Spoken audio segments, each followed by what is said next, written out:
আসসালামু আলাইকুম। আজকে আপনাদের মাঝে চলে আসলাম আমার পরিবারের সবার পছন্দের একটি খিচুড়ি রেসিপি নিয়ে। চলেন প্রথমে রেসিপিতে যাওয়া যাক। তো প্রথমে একটি কড়াইয়ে দিয়ে দিলাম ধুয়ে রাখা চাল ও ডাল, কুচি কুচি করে কাটা লাউ, আদা রসুন বাটা, এটা ফ্রিজে ছিল তাই এমন শক্ত হয়ে আছে, আর জিরা বাটা, আরও দিয়ে দিলাম কয়েকটা আস্ত গরম মশলা, আর লবণ, হলুদের গুঁড়া, মরিচের গুঁড়া, ধনিয়ার গুঁড়া ও কিছুটা তেল। এখন এগুলোকে হাতের সাহায্যে খুব ভালোভাবে মাখিয়ে নেব।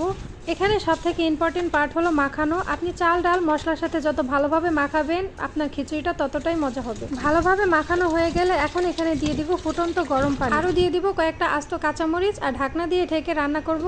চাল ও ডাল যতক্ষণ না ভালোভাবে সেদ্ধ হয়ে খিচুড়িটা মাখো মাখো টাইপের হয়ে যায়। আর অবশ্যই ঢাকনাটা তুলে কিছুক্ষণ পর পর নেড়ে চেড়ে দিবেন, তা না হয় দেখা যাবে নিচ দিয়ে লেগে যাবে, আর পোড়া লেগে গেলে খিচুড়ি থেকে একটি বিশ্রী গন্ধ আসবে, যেটার জন্য সম্পূর্ণ খিচুড়িটাই নষ্ট হয়ে যাবে। এই যে খিচুড়িটা যখন একটু মাখো মাখো টাইপের হয়ে যাবে তখন এখানে দিয়ে দেবো কিছুটা গরম মশলা দিয়ে নেড়ে চেড়ে মিশিয়ে আবার কিছুক্ষণ ঢাকনা দিয়ে ঢেকে রাখবো। আর অন্য চুলায় সব থেকে ইম্পর্টেন্ট কাজটা করব, সেটা হলো খিচুড়িতে বাগার দেবো বা ফোড়ন দিব।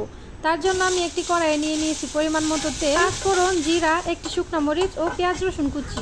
এখন এগুলোকে খুব সুন্দর করে লাল লাল করে ভেজে তারপর খিচুড়ির মধ্যে দিয়ে দিব। ব্যাস তৈরি হয়ে গেল আমাদের মজাদার খিচুড়ি। তো আমি এই খিচুড়িটা যতবারই রান্না করি সবাই অনেক প্রশংসা করে, সবাই আমার হাতের এই লাটকা খিচুড়িটা অনেক পছন্দ করে, তাই ভাবলাম আপনাদের সাথেও রেসিপিটা শেয়ার করা যায়। আমার ঘরে তো 2 দিন পর পর এই খিচুড়িটা রান্না করা হয়, কারণ আমার হাজবেন্ড আর আমার বাচ্চারা আমার হাতের এই খিচুড়িটা অনেক বেশি পছন্দ করেন। সকালের নাস্তায় হেলদি কিছু রান্না করতে চাইলে আমার এই রেসিপিটা ফলো করতে পারেন। বাচ্চা থেকে বুড়ো সবার জন্য একেবারে পারফেক্ট একটা রেসিপিটা ভালো লাগলে অবশ্যই ট্রাই করবেন। আল্লাহ হাফেজ।